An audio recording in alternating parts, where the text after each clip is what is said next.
hopefully everyone is excited. So, well, let's get started. So I just wanted to, first of all, I want to thank Sarah, Charli, and Catherine for agreeing to come today.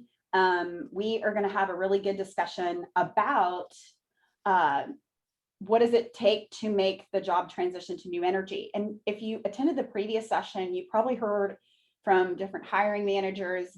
You also heard, I hope, from AirSwift that we're doing a big study to look at transition globally. And we hope to inform governments about that. So not just the US government, but the UK government, the sentiments that are kind of coming from the industry. But I am so excited. We've got Sarah Derdowski and Charli Matthews and Catherine McLean. And is it McLean or McLean? Tomato, tomato.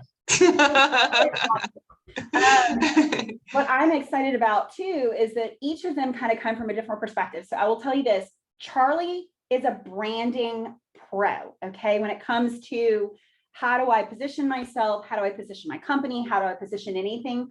One of the reasons why I'd asked Charli to participate in our conference is because she puts on her own conferences and does some great, amazing things for empowering brands. And I think she can weigh into the conversation around, putting your best foot forward. And then Sarah is the executive director, dean. I'm giving you a promotion, I guess. You're promoting me, thank you. Right, at CU Denver Global Energy Management Program in Colorado, but their programs are largely all over online, so you can participate in those. And those are post-education that you can take, certificate courses and the like, to get you, ready for this transition. And then Catherine is a recruiter. So she deals those nasty recruiters. I'm kidding.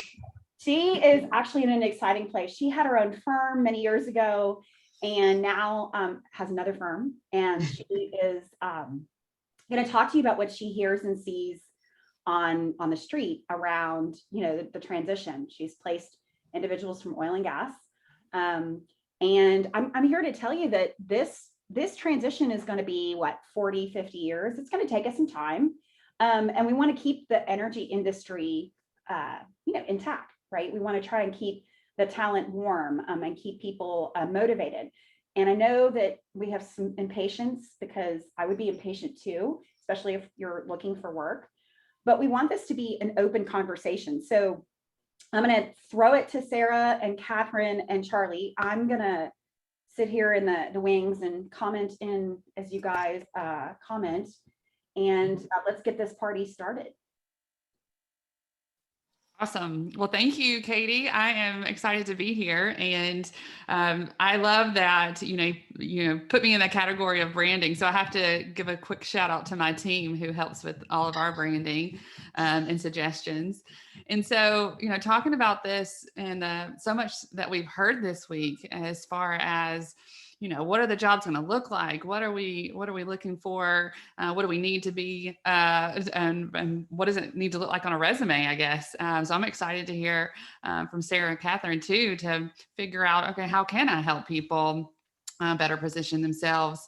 But also, just encourage everybody that they are and can be part of our industry. There's so many different job categories and needs out there. So just a quick little comment from Charli's to get us started. Looking forward to the questions. Well, I'm happy to kind of just chime in.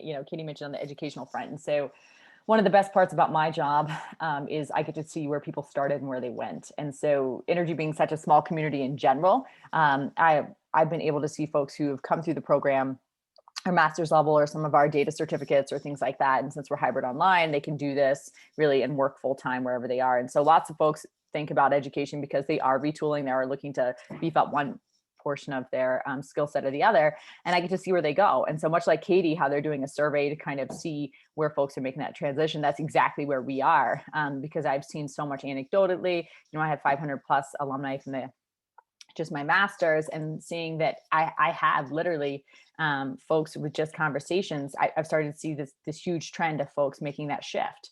So our program is over 12 years old.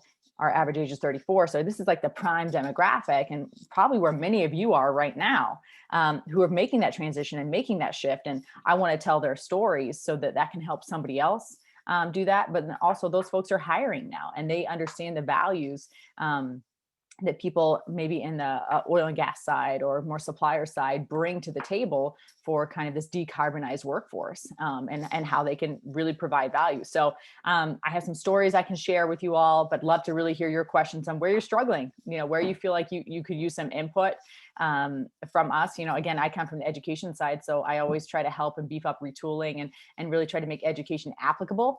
And not just this thing, you go to this ivory tower and somebody who's never worked gives you this information to tell you how to work. That's not true. We're very adapting and changing now and trying to provide those skills that you need. So that's really where I'm coming from. Have lots of stories that I can share no matter what level you're at, to see how we can help. So that's really my piece. And I wonder, Catherine, if you could chime in kind of on your recruitment side. Sure. Yeah, so I'm Catherine McLean. I've been in the renewable energy recruitment industry for about 10 years, 7 years of which were in the UK. I think I've made some progress recently with oil and gas folks transferring into renewables, specifically solar. I work with a lot of solar developers, had phenomenal feedback from hiring managers who have taken people from oil and gas on the level of sophistication that they have and the processes and procedures that they have been able to bring to the various jobs that I've been able to place them in. I placed mostly finance, like project finance, FP&A. I do a lot in project development, business development, origination, etc. I will say that probably what I think differentiates people in oil and gas from getting that job in renewables versus struggling to get that job is a little bit of luck, but it's also tenacity. I really, the people that get the jobs are the people that are like just relentless. They're just not going to give up, and they use recruiters, but they also apply direct. When they apply direct, they ping line managers directly that they've applied direct. Networking also is massive. Things like this, things like RISE, Women in Clean Tech Sustainability on the West Coast. So, getting involved in organizations where you're putting yourself out there to say, hey, this is who I am, give me a shot. Those are the kinds of, things I've seen candidates do that have worked.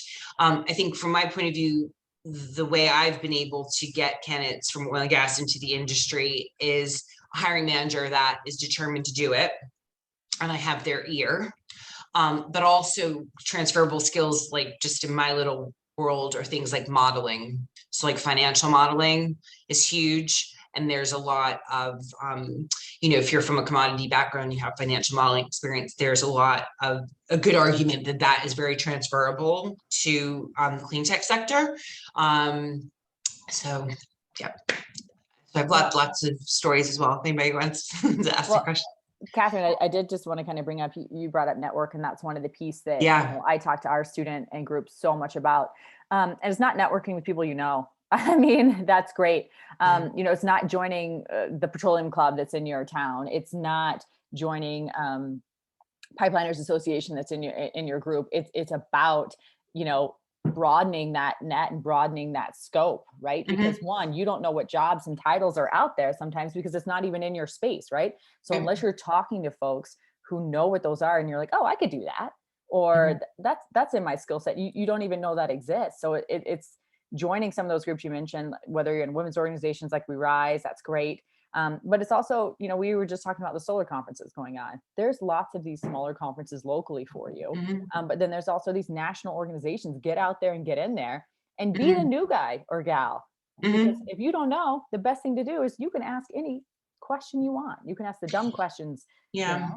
And I think it's also when people get to know you and then you're asking for an opportunity, it's a lot easier than when you're just like applying to something they have no, frame of reference. So I think that's also huge as well.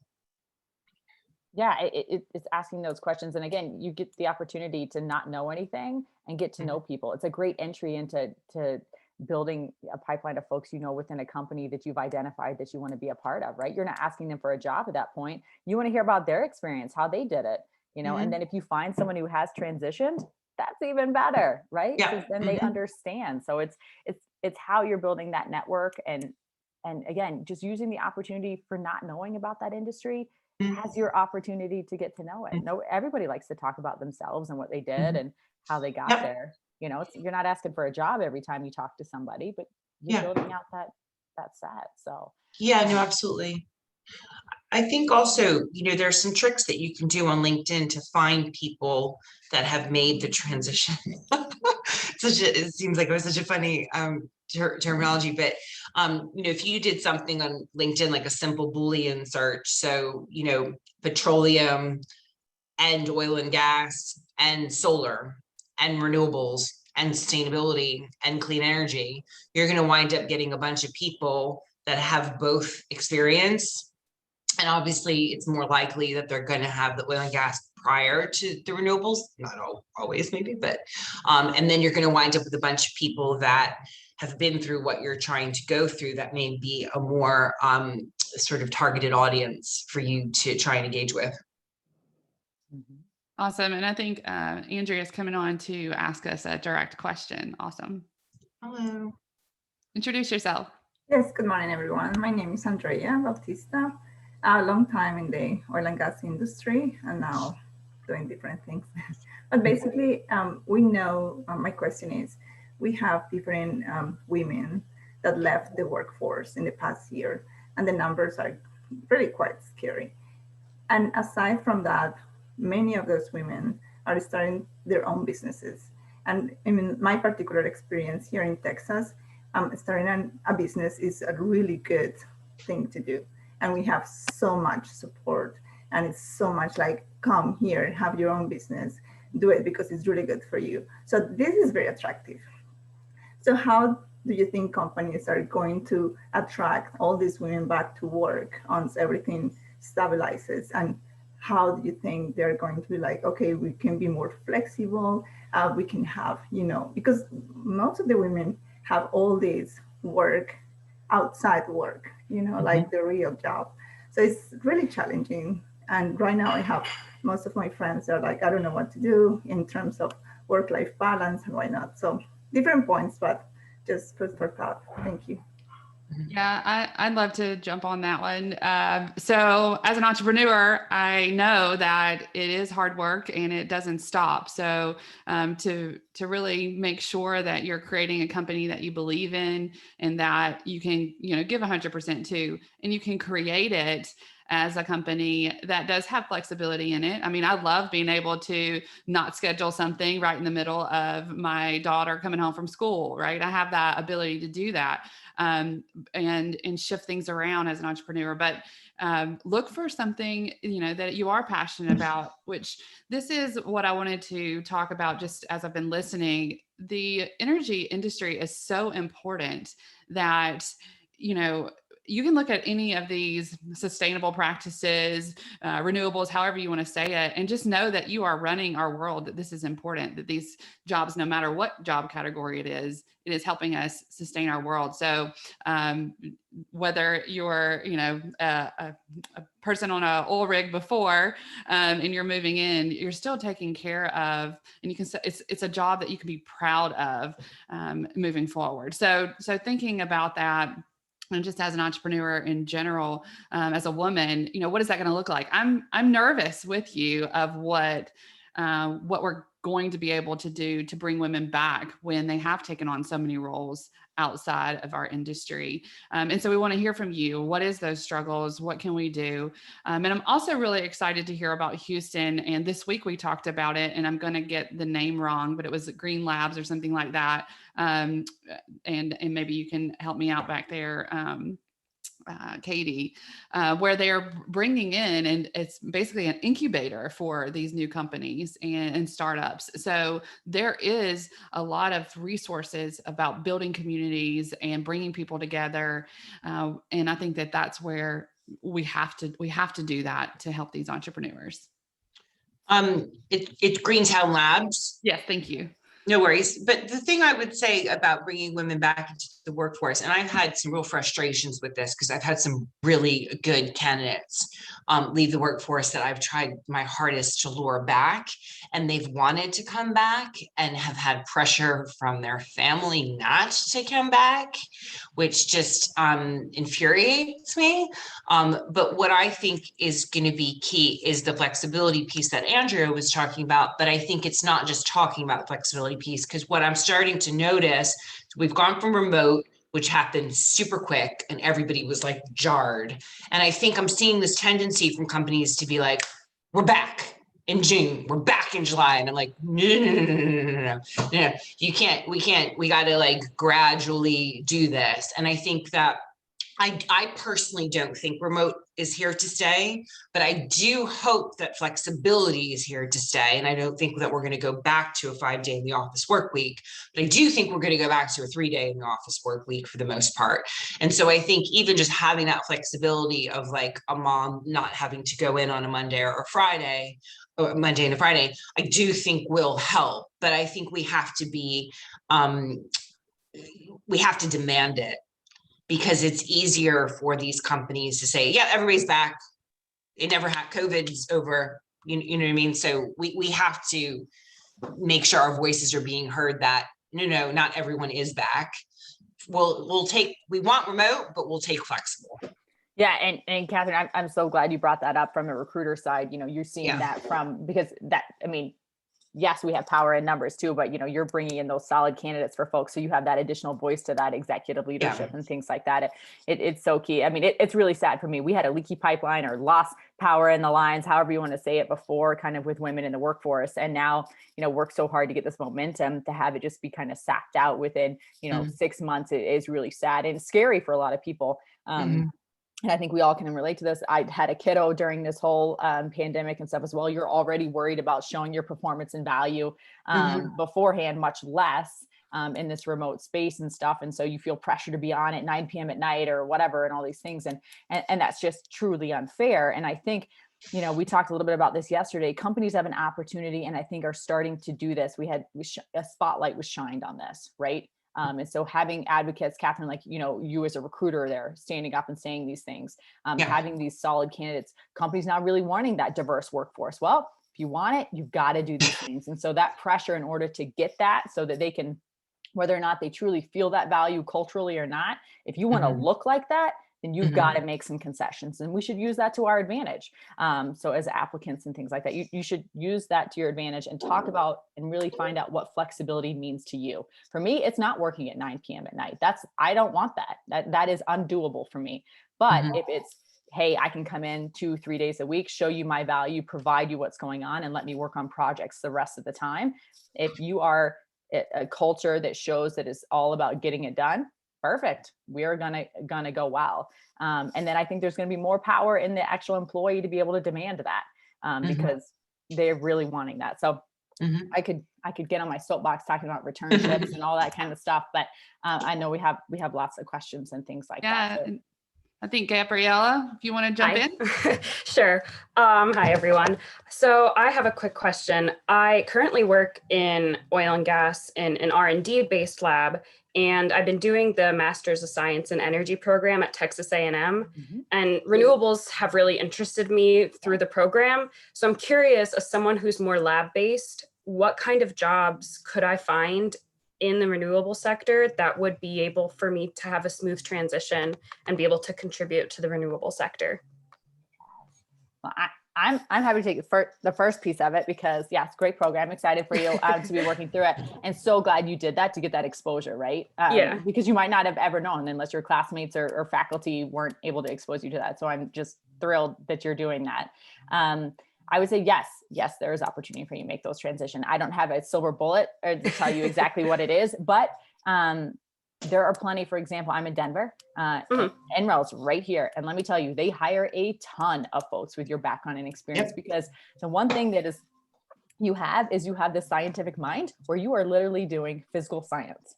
And Mhm. that is what they are and what they are doing. And a lot of people at those labs, if you look at their backgrounds of the scientists, they come from what has historically been the larger part of the industry, which is the fossil side. And then some of the science is just science.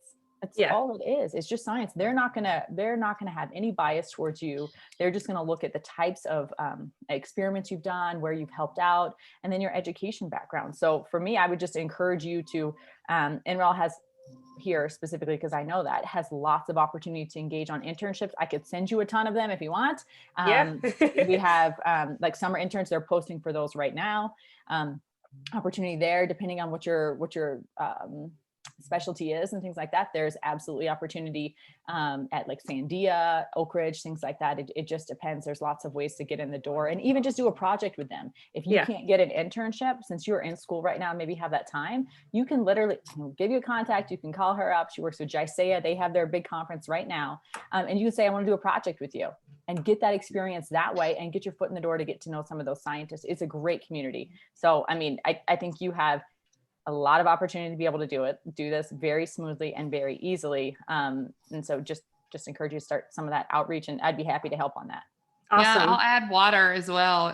All the testing that goes involved, that is involved with testing our water and how we're going to be using that in the future is going to be really interesting, especially in the reuse of this process equipment industrial space. So yeah. Thank you. Okay, who's next? Who wants to come in next? Daryl, are you with us? Yeah, it's Daryl, then Stephanie, Nicole, John G, and then we have an anonymous question for There we Catherine, go. which I think is good. There you go. Hi, welcome. How you doing? So my background is the world of fracturing, but it is actually in the operations on the ground, on the pad, in the heat, in the rain, and the nastiness. And in this whole thing, I'm the one asking about steel toes and hard hats, because that's where I've been in the last 9 years. So you've got a pool of workers who work rotating shifts, 7 day, 14 on, 7 off, 28, 28, all sorts of rotating shifts. They do not live in the proximity of where they work. They are remote workers, except their remote is that they travel to the job, they work it, and they come home. And this is also pretty typical of the pipeline crews. And that is not what I've seen in the green energy space. They hire local contractors. They hire local or big construction firms that maybe come in and they stay there for a long period of time and then they're gone. The culture is different. The median wage in Midland County, Texas, Ector County, Texas, is $85,000 a year. These guys don't make that on $20 an hour. They make that on hours worked per week, right? If you get on the highway in Midland at 6 o'clock in the morning, you're already behind traffic. Those guys are coming in at 3:30, 4 o'clock in the morning. They come home 6, 7, 8 o'clock at night, day in, day out, and then they have their rotation days off. So in that aspect, most of that workforce is transient. They come in, they stay in man camps, and they go home. And that workforce, when I was active out there with my crews, we pulled workforce all the way from Mississippi, California. I have people I know currently that are in Arkansas working in Wyoming, in Killeen, Texas, working in Utah. And that is one of those disconnects that I see, because you're talking mechanics and you're talking electrical technicians, and then you're talking a whole lot of people who drive heavy equipment, operate heavy equipment, and swing hammers. Right? The workforce transition off of an oil derrick, those roughnecks and drillers and things like that is a whole different work culture. And how do you translate that into this green energy space?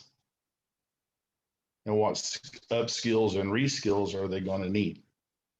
Sarah, I think you talked a little bit about that before you jumped on. Do you want to just Yeah. talk on your side first? Yeah, I can speak to it a little bit. And Daryl, I think you make some great points. I think, it's not the same. And let me tell you, I get a lot of these guys who come through my program, right? I've had the best part of my program being hybrid is I get folks who are on those 2 weeks off, right? They get to come in and sit in on my classes, come in person, and then they do the rest online. I've had folks in Oman. I've had folks working off Mozambique. Like that is the way they live. Or they're up in Alaska and they do longer terms. They do 3 months on and then 3 months home. And so it is a different way of life. And it is a different, speak to some of our other topics. We're talking about work-life balance. It is a different way to live. And people have been doing this for years. This is how the industry has been set up.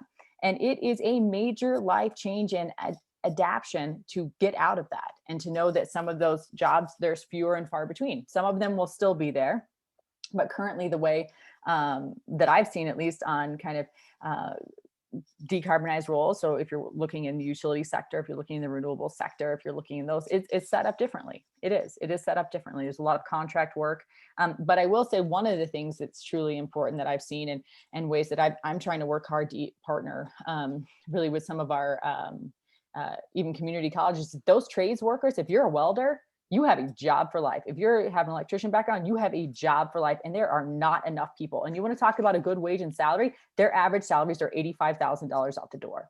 So I will say those jobs are very much needed. I work with companies who are looking kind of that management leadership roles. But let me tell you, the number one people they need to hire are folks who are actually doing the installations, who are still actually up there climbing wind turbines, things like that. Now the pay is different, but I think some of that is going to shift and change as there are more of these jobs out there, as there's more demand for these to happen. And you're going to see these groups come together and saying, this is what we do and this is our value we bring. You can't have this unless we build it for you. And so I think you're going to see some of that change, but it's definitely going to be I don't know how to help saying it's going to be an adapting of the way you think about what those roles are and people who are in those roles.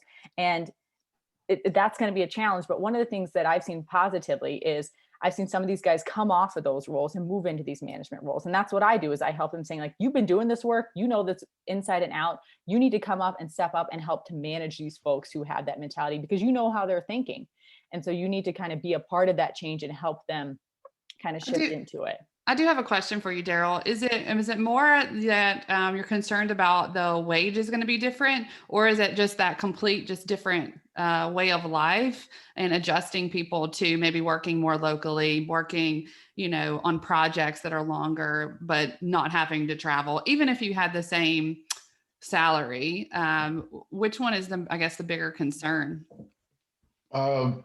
Mine personally is the fact that I have to move. Just, a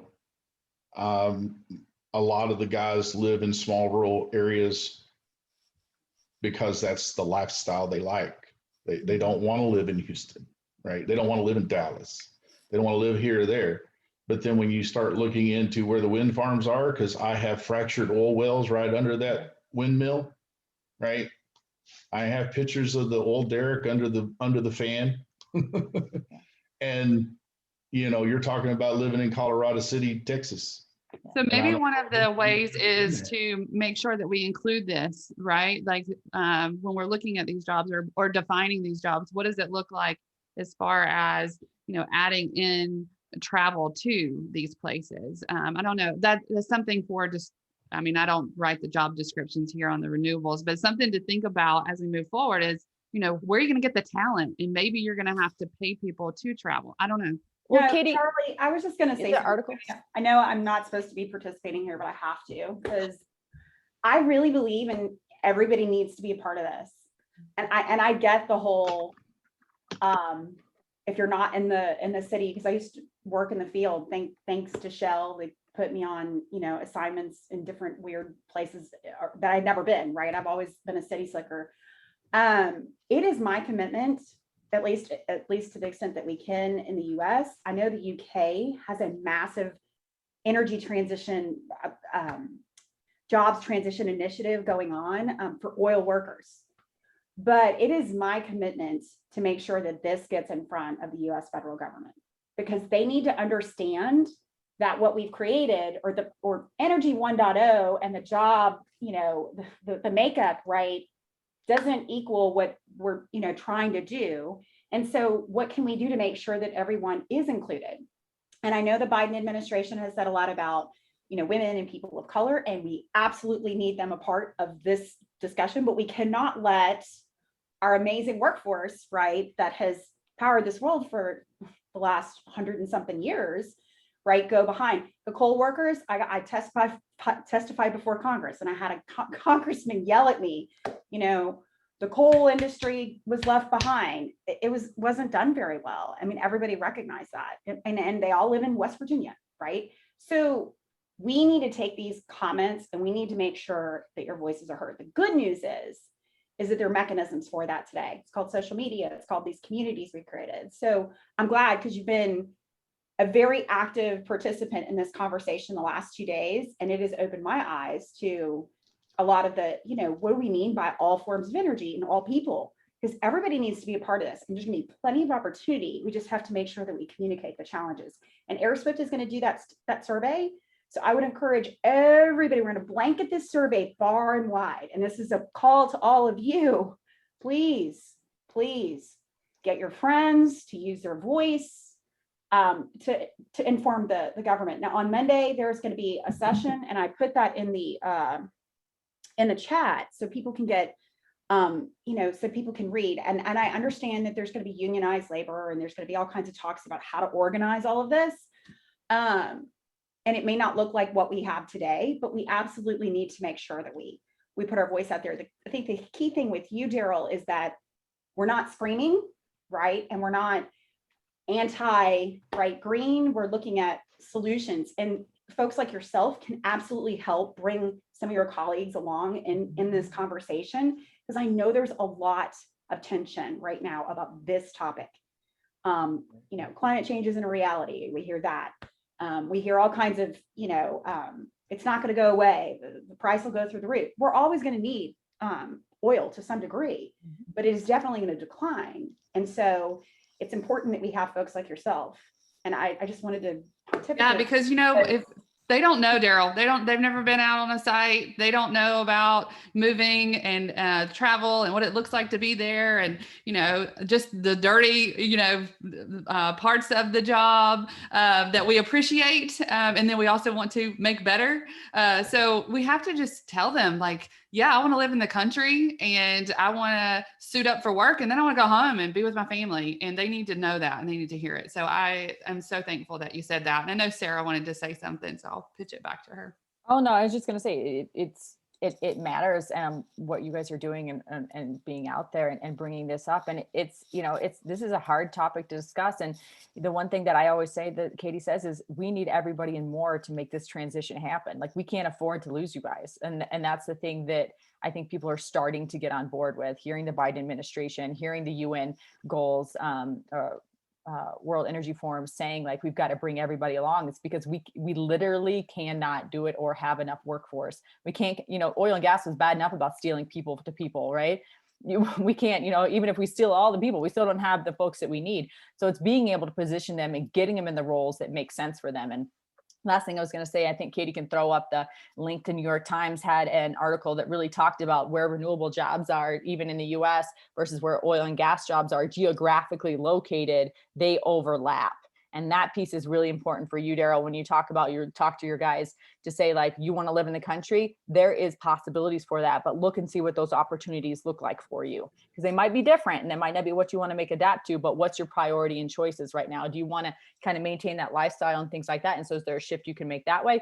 Or, maybe it's a different type of job. Maybe you're going to move up into that management and do that. And that's going to be more in the city that equals pay. But there's going to be some hard choices for sure, but we're going to need everybody, and it's going to be some flexibility on both sides. So last I'll say to that, because I know we got a few questions, but Daryl, happy to continue the chatter too. So just let me know. I'd love to do that. All right.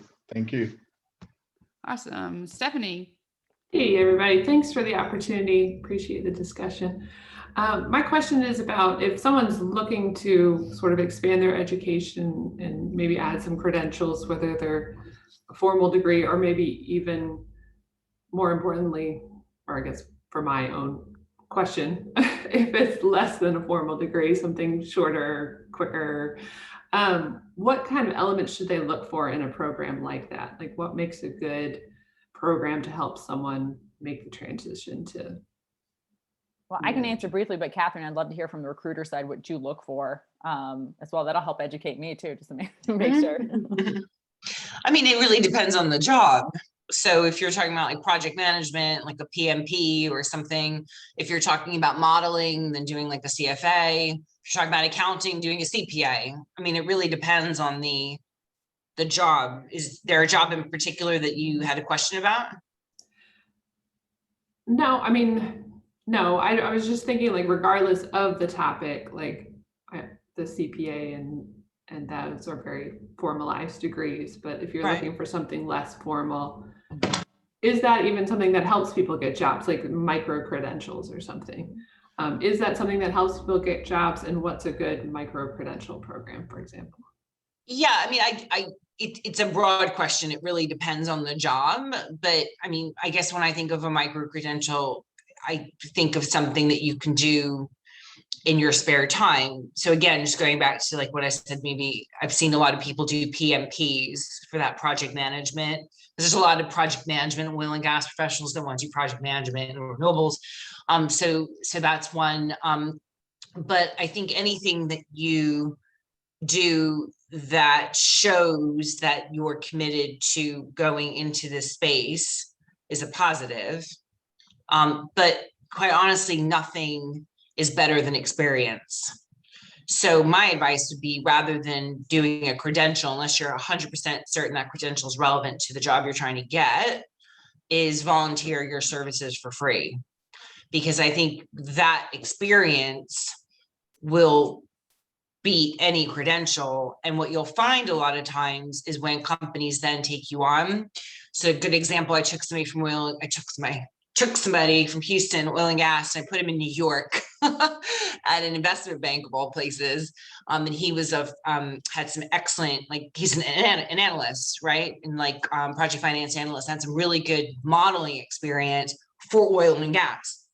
And so what the company did was they liked him a lot, and they felt he had he was super smart and talented. So in the transition to moving him up to New York and him resigning and all the rest of it, they put him in a financial modeling course that they like, that somebody teaches.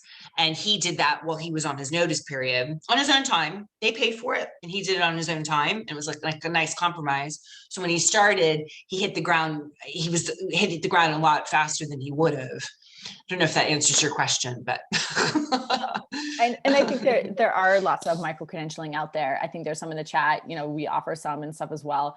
I think to Catherine's point, experience is the piece that you're looking for, right? So you can get the foot in the door, because ultimately the job is what we're aiming for, right? At the end of the day, that's when success has happened.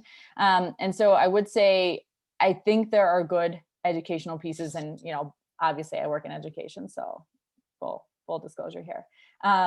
But it does matter, and it matters for a couple of reasons. Is because if you want to do that project, yes, you can offer your services for free to get your foot in the door to a company. That's a great way, because again, you're building that contacts and that network. But if you're a student, if you're a grad student, it's a little less intimidating when you're saying, I'm doing a project, or I'm interested in this industry and I want to do a project. This is a great way to get your foot in the door, whether you're doing independent studies specifically, like talking to Gabrielle earlier, she's interested in the labs and stuff. If you're a student calling it, it's just a different experience. You get a lot more of people's time, openness, willing to work with you on specific things, right? And then you're starting to build that network and get to know people. As far as credentialing, yes, you can build up your skill set so you can highlight it more in your resume. One of the things we've done, obviously we're digital world, data analytics, right? So whatever portion, if you're an engineer, how can you highlight that? Whether it's you're looking to shift into a more analyst role. I find a lot of my geoscientists are excellent actually at the financial pieces and markets. They've got the math. They're just kind of retraining on to what they're looking at and how they're analyzing data, because data is data at the end of the day. So yeah, some of those classes are going to help, and you don't have to spend a ton. You absolutely can go and get your master's. I encourage a master's, not just a flat MBA. I think that's That's important. That's going to help if you want to move up into those leadership roles and experiences to help you manage people. Ultimately, at the end of the day, that's a big piece of what we need to educate our folks on, is how to manage the people in this new world. And then you can do certificates, because you might have a master's in a technical field already, and you need to kind of shore up those specific pieces. And there's lots of certificates out there, 3 and 4 courses you can do while you're working, building. Now you can reach out to those companies. Now you can also build your network at the same time, as we talked about earlier, broadening your scope a little bit, learning jobs outside of just your sector of the industry. So there's a lot of pieces that education can expose you to, because you might not know those companies even. I held a webinar, we talked about transitioners, and I brought up this company, AES, huge company. Oh, good. See, and the thing is they hire a lot of oil and gas folks. All my oil and gas people on the call had no idea who this company was. No idea. And so I think sometimes getting into that educational space, it's a safe place. People are sharing. You're in grad school. You're just, you're working full time. Everybody's like going through the same life challenges. Makes you open enough to just share these experiences to be able to learn about these things. So, so yes, the education. However, take what you need, because there's opportunity out there to do micro-credentialing, to do just certificates, to do a full master's. And again, it kind of helps to open some of those doors, whether it's alumni networks that help getting hired, whether it's doing those projects to get to know companies, and then just getting to know the broader sector in general. So I do think there's value there to highlight certain skill sets you want to highlight, and you don't have to spend a ton of money to do it. So there's a lot more control and power that the student has now to say, you need to show me what the ROI is. And schools are stepping up to that to kind of help them do that. So I would say lean into that, use that as a resource at this point. I just want to add one thing about you yourself and understanding kind of what your strengths are. So do some work on that personal development side to find out, what are your top 5 strengths, and work within them, and make sure, you do research some of these areas to say, like, would I like to do this? Is this something I'm passionate about? Because you want to love what you do, and development work and working on self is so important. So I would look that up. Always use Strengths Finder, but there's plenty of other ways to, find out what your top core strengths are as an individual. All right, Nicole, do you want to jump on? Yes, I guess my question's kind of back onto Stephanie's questions. I have been, over the last couple of months, sat in on many conferences, many talks, etc. And most of the transition that I see is great for those that are in finance, law, accounting, but there doesn't seem to be much of a pathway for geoscientists. And especially those who have been in industry for 10, 15 years. We already have a master's, we already have, our undergraduate, we have experience. And I even did my graduate work in geothermal energy. But there just doesn't seem a path forward. And a lot of these conferences, everybody keeps talking about education, and like say U of H and Texas A&M University, those certificates are $15,000. Another master's in energy is another $30,000. And, we're already still paying off loans from the schools that we already did. To add another 30,000, that's kind of out of reach. And, yeah, we worked in oil and gas, but not everybody worked for Shell. So not everybody made 150 or 200,000 a year. Some of us made less than 100,000 a year. So it's just not within reach to be like, oh yes, I'm just going to add another $30,000 master's degree that I can do online in a year. So it's kind of frustrating to find out, well, where are we supposed to go? Because everybody seems to be able to transition and move forward. And the geoscientists are like, hey, well, we're smart enough. We got a master's in either geology or geophysics or something related. We can do things too. We can be retrained, but it doesn't seem like nobody is giving us the chance. Yeah, and I guess I can speak a little bit to that, Nicole, because I've had many conversations with geoscientists and stuff like that. I think you're right. You guys are a niche group, and I think it's one that's highly skilled, and highly skilled in like a very specific area. I 100% have seen this and talked to some folks who have done that, and it's frustrating. So I'm sorry that you're having this frustration. I really am. It's a challenging space to be in. And I agree, you don't necessarily need to go get more education. Let me tell you, from somebody who had carried a ton of student loan debt, I'm very cognizant of that with our students. And I always talk, if it's not a good fit, let's not do this. Let's not spend the money. Because again, my husband and I both carried a ton of student loan debt that was more than our mortgage. And I don't want to see people do that just to do that, unless there's some added value for them to get out of it. And I would say, it's positioning yourself. And I would speak to some of it as to what Charlie's saying is, what are your values and what do you want to do? I find a lot of my geoscientists, some of it is they don't know what they don't know. They don't know how to better position themselves, what those roles and jobs are out there that fit what it is that you do. Because you guys are great with data and I mean, excellent and detail oriented. And those pieces are so crucial for a lot of the roles that are coming up. And I do put some of that on employers to wanting to better understand how these roles can transition. And I'm hoping with some of these surveys and things that are going on that Ally is working on, that we can help put some of that to the forefront. We even talked about bringing in some folks who have disabilities who are good at certain AI pieces, because they are so focused on using technology all the time.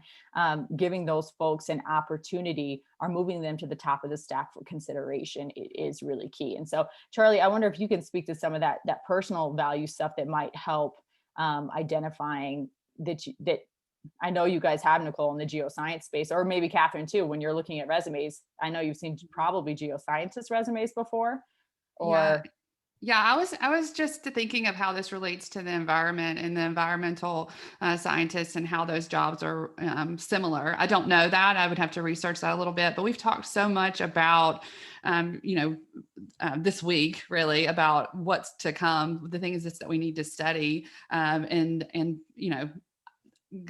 think that I always relate back to water because it's passionate for me. And so I'm just imagining the study of that, the study of groundwater and what we're doing. And that takes math and science. And I'd have to know a little bit more about your job, Nicole, to dive in. So that's new to me, but it seems related in my, and I know that is an area that we're going to need help in, just from the scientists that told us about climate change and all the different things changing on the earth. And one thing in particular is our infrastructure next to the any shore, right? Think of any city, any shore. The land is changing, and we're going to need somebody to study that and help us. So we need talented minds there too. So that's my input with my limited knowledge on your job there, Nicole. I think that's a good route to look at. What Charli was saying, actually, one of the areas I have seen an uptick in since Biden's come in is the environmental roles.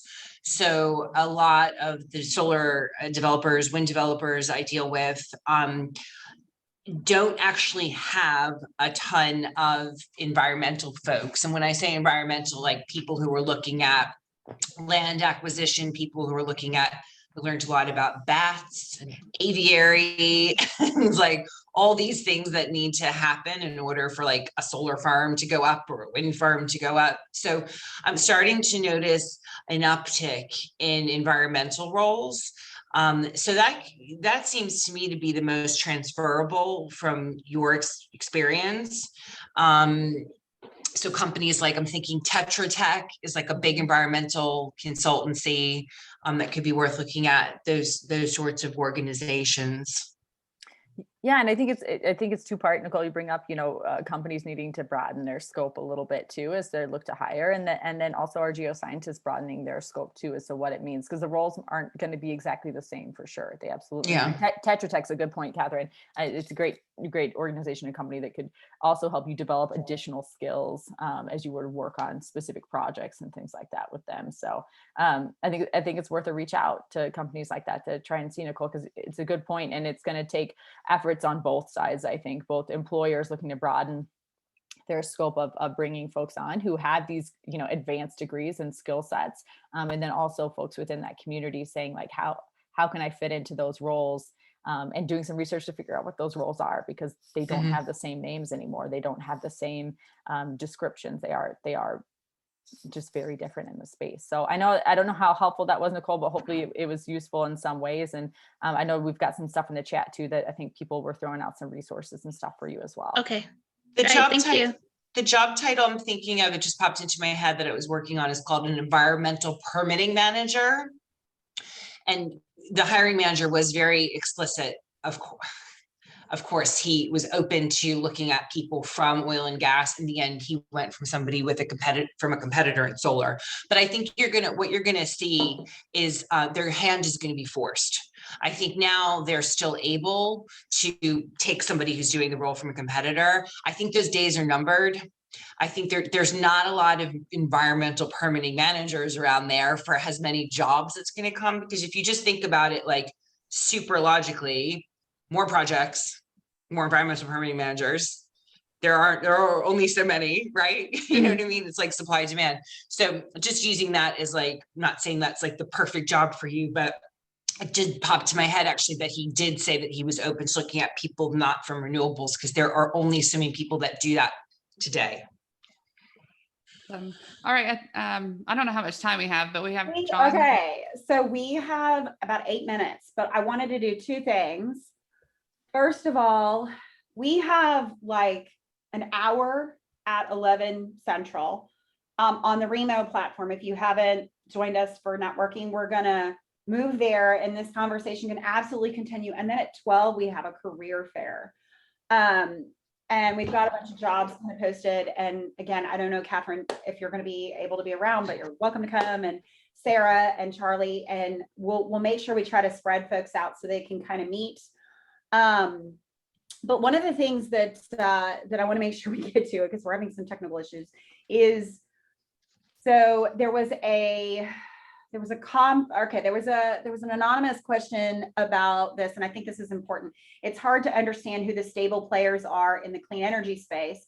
Many mid-career traditional energy employers may not want to leave the old guard to start up, which it seems like most are right now. How can we find out who the credible players are in the clean energy sector? And that's a really good question, Catherine, because I know you're dealing with those companies, and we're starting to get some of those and already. But what are your thoughts on that? Yeah, I think one big shift I've seen in the past few months is you've gone from a couple of big players like NextEra, Cypress Creek, to a lot more big players. And when I say big players, I'm not talking about Shell, I'm not talking about multinational corporations. I'm talking about companies that have 500-600 people. So for me, working with solar developers, it historically was a lot of 50-person companies. Those 50-person companies are very quickly becoming 250-person companies. So that's a big shift that I've noticed in the industry, that you're starting to have a lot of the NextEra, Cypress Creek size folks coming online, and those folks tend to be the ones that are doing multiple technologies, so solar, wind, storage, rather than just one technology specifically. I would say if you're looking at smaller firms, the best thing that you can look at is something called Crunchbase. So Crunchbase, I'm sure you're familiar with it, is something you can look at for free online, and you can see who their investors are and where their capital is coming from. And obviously, if they're getting money from Kleiner Perkins, they're one to back, or Breakthrough Ventures, or if anyone's worked at Google or Microsoft, they're probably like a company that, is a startup that you want to work for. And if, I think then you want to look at things like, I don't know how familiar people are with like Series A, Series B, Series C, so what your risk appetite is. Are you a person where you're willing to take a risk on a Series B? So a company that has some money in the bank and has been around for 2-3 years, but not willing to take a risk on a seed company that, you have to forego a salary for 6 months, for example. Does that answer your question? I hope so, because it can. Okay. Well, I think it's great. You brought it up. And the other thing I was going to add to what you said is, we work with Sonova, and Sonova's public, okay? But is it Shell? No. Is it BP? No. I mean, these companies think about it. They're trying to get their system started. They're trying to get their infrastructure going. They're like many well-funded startups, right? So you have to remember that like these companies need structure, they need order, they need people who can come in and rate and help with that. And that's an area that's going to grow. I mean, you know, so I'm glad you brought that up though, because that's important for people to understand that it's not like you're going to find some 30-year player. No. You know, Well, Hannon Armstrong, but other than that, that's the only one I could think of. The other thing that's important, and I think that people don't understand this enough, is that there's some sort of like feeling that by working for a brand, you're more protected than working for a startup. And that is a complete false sense of security. Like, if anything, working for a big corporate, you're more of a number. I actually would say that working for a smaller firm, they're going to do more to hold on to you because you're more of a family and a closer knit. So dead on. I mean, we're a small startup. You cannot afford to lose your institutional knowledge. So now the whole startup goes to the floor. It's a little different of a scenario. The last question I want to get to, because I want to make sure we get to this. So there are two questions here, and I've tried to bring up John G 1,000 times. I can't get him into the room. And then we have an anonymous person, but it's very related. It says, I'm an experienced oil and gas project manager, and I've been on the hiring side on occasion. There's a strong bias favoring PM candidates with similar experience to the open position. How do I overcome this hurdle as a candidate with extensive PM skills, but zero experience managing a renewables project? And the second part to that question is, the anonymous person said, I'm in aerospace and want to get into solar, but trying to get 10 to 15 minutes with a hiring manager. So I think a lot of people have this problem. I want 10 to 15 minutes with a hiring manager. I'm trying to make those connections. It's very difficult. So there's a two-part question here. The question about, the experienced oil and gas project manager, but has no experience with renewables. And the second question is, how do we get face time with recruiters and hiring managers?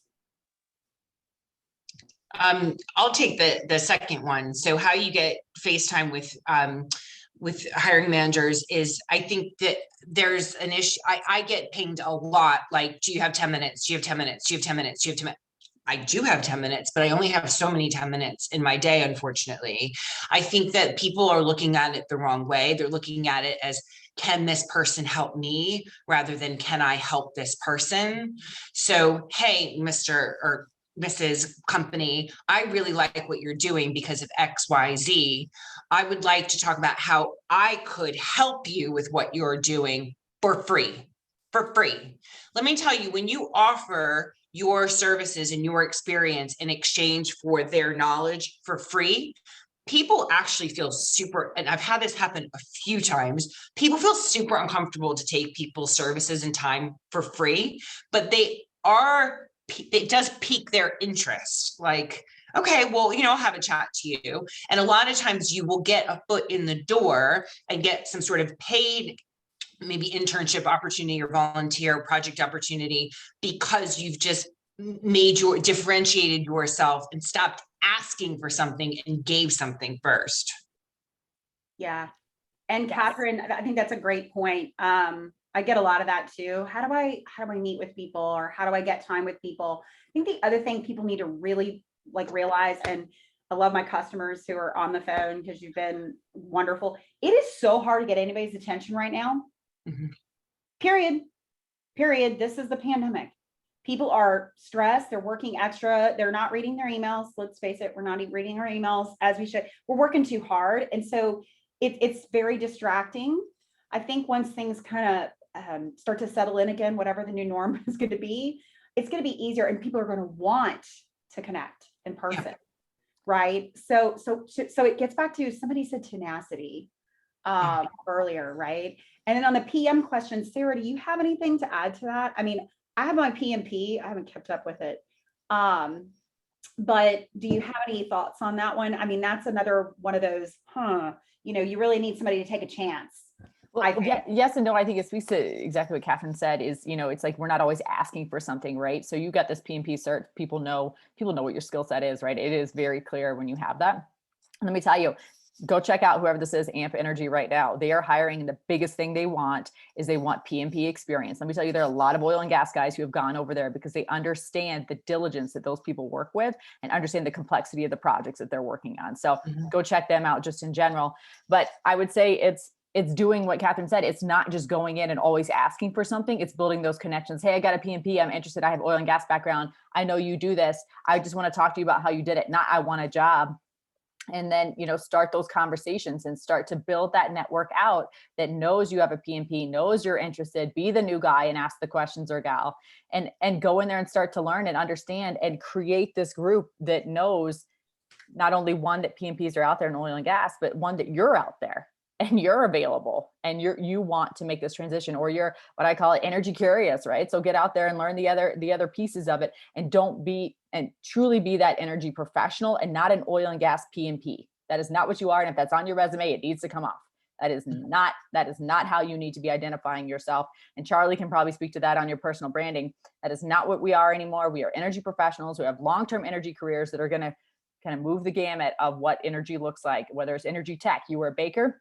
Now you worked at an energy tech company. You did not work at a service company. And hopefully your resume and your social presence reflects that. So it's doing some of that self work, but also doing some of that visual work of how people see you and helping to build that network out where you're not asking for something. It's like mentor programs. If you're just asking for something, you're not going to get what you actually need because it's a give and take, right? So build that value up so that you can actually ask, or somebody thinks of you. So that would be my suggestions. And I know it's a lot of work to get in there, but whoever this is with the PMP, you're going to get it. You're going to make the transition.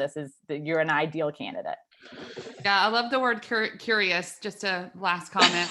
Get curious. Look and see what these job titles are. But definitely the shift. I think Katie, you already made it from oil and gas to energy right here, right? Oh, you better believe it.